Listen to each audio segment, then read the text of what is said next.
దేవుని ఘనమైన శ్రేష్టమైన పరిశుద్ధ నామమునకు మహిమ స్తుతి ప్రభావములు కలుగునుగాక. బాగున్నారా?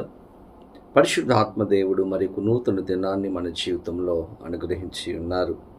ఈ నూతన దినములో మీరందరూ కూడా ఉదయం లేవగానే ప్రభుత్వ సమయాన్ని గడిపారని, ప్రార్థన చేసుకున్నారని, వాక్యం చదువుకున్నారని నమ్ముచి ఉన్నాను.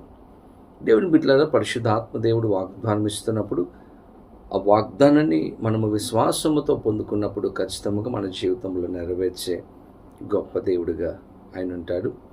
ఈ యొక్క కార్యక్రమాన్ని మీరందరూ కూడా సబ్స్క్రైబ్ చేశారని నమ్ముచూ ఉన్నాను.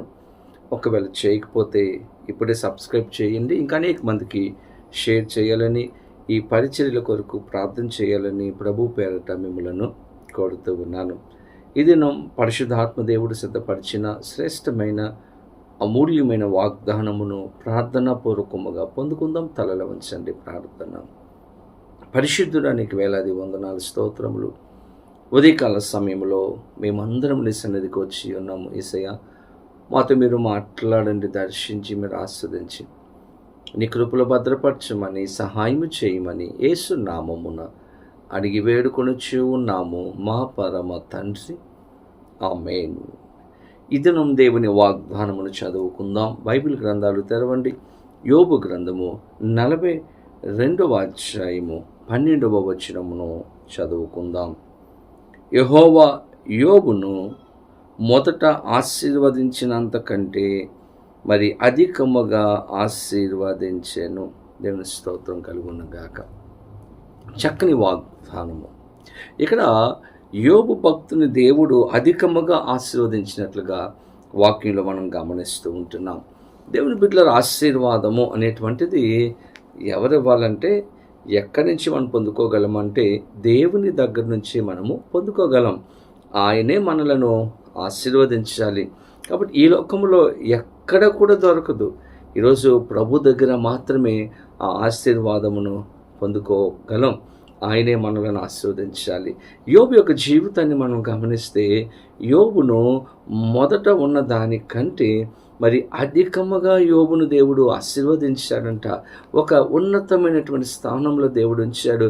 కోల్పోయిన సమస్తాన్ని కూడా తిరిగి రెండంతలుగా పొందుకోవడానికి దేవుడు కృప చూపించాడు. యోబును దేవుడు ఆశీర్వదించాడు. ఈరోజు మన జీవితంలో కూడా మనందరికీ కూడా ఆశలు ఉంటాయి. నేను కూడా దీవించబడాలి, దేవుడు నన్ను, నా కుటుంబాన్ని, నా బిడ్డలను ఆశీర్వదించాలి అని అనేకమైనటువంటి ఆశలు, కోరికలు మన జీవితంలో మనం కలిగి ఉంటాము. దేవుని బిడ్డలారా, మన దేవుడు మనల్ని ఆశీర్వదించేవాడు, మనకు తన కృపను అనుగ్రహించే గొప్ప దేవుడు. అయితే దేవుని యొక్క ఆశీర్వాదం ఎప్పుడు మనం పొందుకోగలం? ఎప్పుడు దేవుడు మనల్ని ఆశీర్వదిస్తాడు? ఎవరిని దేవుడు ఆశీర్వదిస్తాడు? ఇక్కడ మనం గమనిస్తే యోబును దేవుడు ఆశీర్వదించినట్లుగా మనం గమనిస్తున్నాం. దేవుడు ఎందుకు యోబును ఆశీర్వదించాడు?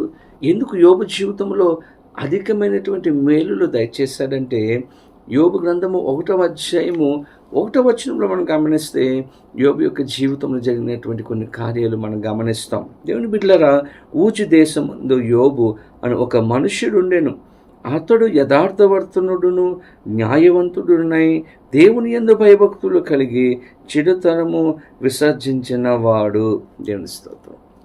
దేవుడు ఎందుకు యోబును ఆశీర్వదించాడంటే, ఇక్కడ యోబు యథార్థవర్తనుడు, న్యాయంగా నడుచుకున్నాడు. అంత మాత్రమే కాదు, దేవుని యందు భయభక్తులు కలిగి చెడుతనమును విసర్జించినటువంటి వాడుగా యోబు కనపడ్డాడు. ఇన్ని లక్షణాలు యోబు జీవితంలో ఉన్నాయి. దేవుని కొరకు ఆ ఊజు దేశంలోని యథార్థంగా జీవించాడంట. దేవుని కొరకు న్యాయంగా జీవించాడంట. దేవుని యందు భయభక్తులు కలిగి, దేవుడంటే ఒక భక్తి కలిగినటువంటి జీవితాన్ని యోబు కలిగి ఉన్నాడు. చెడుతనానికి, పాపానికి దూరంగా యోబు జీవించాడండి. ఈరోజు అందుకే యోబు జీవితంలో మనం గమనిస్తున్నాం, అధికమైనటువంటి మేలులు దేవుడు అనుగ్రహించున్నాడు. గల కారణం అతని యొక్క ఆత్మీయమైనటువంటి జీవితం. అంత మాత్రమే కాదు, యోబు వారి యొక్క బిడ్డల జీవితంలో చేసినటువంటి కార్యాలు మనం గమనిస్తే 4వ వచనము నుండి, అతని కుమారులందరూ వంతుల చొప్పున అనుదినము ఒకరికొకరు తమ తమ ఇండ్లలో విందు చేయనై కూడినప్పుడు తమ ముగ్గురు అక్కా చెల్లెండ్రులు తమతో కలిసి అన్నపానములు పుచ్చుకొనవలెనని వారిని పిలిపించుచూ వచ్చిరి. వారి వారి విందు దినములు పూర్తి కాగా యోబు తన కుమారులు పాపము చేసి తమ హృదయములో దేవుని దూషించురేమో అని వారిని పిలువనంపించి వారిని పవిత్రపరిచి అరుణోదయమున లేచి వారిలో ఒక్కొక్కరిని నిమిత్తమై దహన బలి అర్పించుచు వచ్చెను. యోబు నిత్యము అలాగున చేయుచు ఉండెను. దేవుని స్తోత్రం.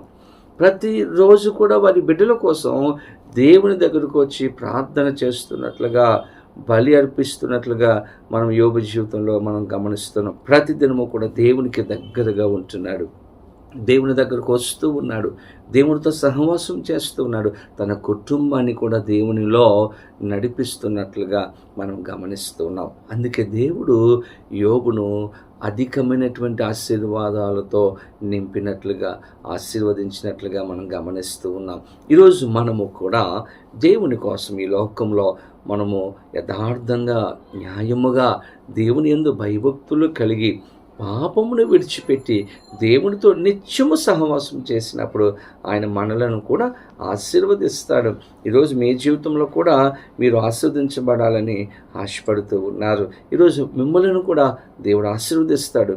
ఎప్పుడంటే యోబులాగా మనము జీవించినప్పుడు, యోబులాగా దేవునికి దగ్గరగా మనం జీవించినప్పుడు ఆయన ఆశీర్వదిస్తాడు. ఈరోజు ఆదివారం ఎంతమంది దేవుని సన్నిధికి వెళుతూ ఉన్నారు?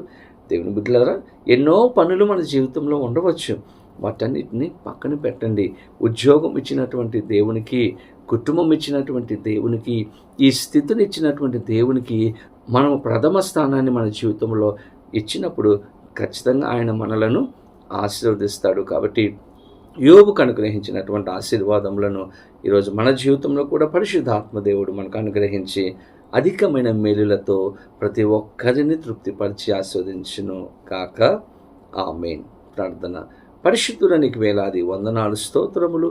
ఉదయకాలంలో మేమందరం నీ సన్నిధికి వచ్చి ఉన్నాము తండ్రి. శ్రేష్టమైన అమూల్యమైన వాగ్దానం ఇచ్చారు నాయన. ఈ వాగ్దానం ప్రతి ఒక్కరి జీవితంలో నెరవేర్చండి.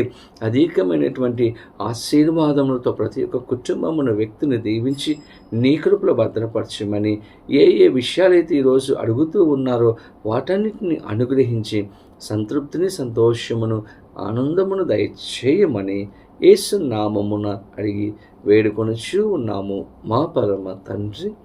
ఆమేన్. తండ్రి, కుమార, పరిశుద్ధాత్మ త్రియేక దేవుని యొక్క దేవుని ఆశీర్వాదము సదాకాలము కలుగును గాక. ఆమేన్. దేవుడు మిమ్మలను దీవించును గాక. ఆమేన్.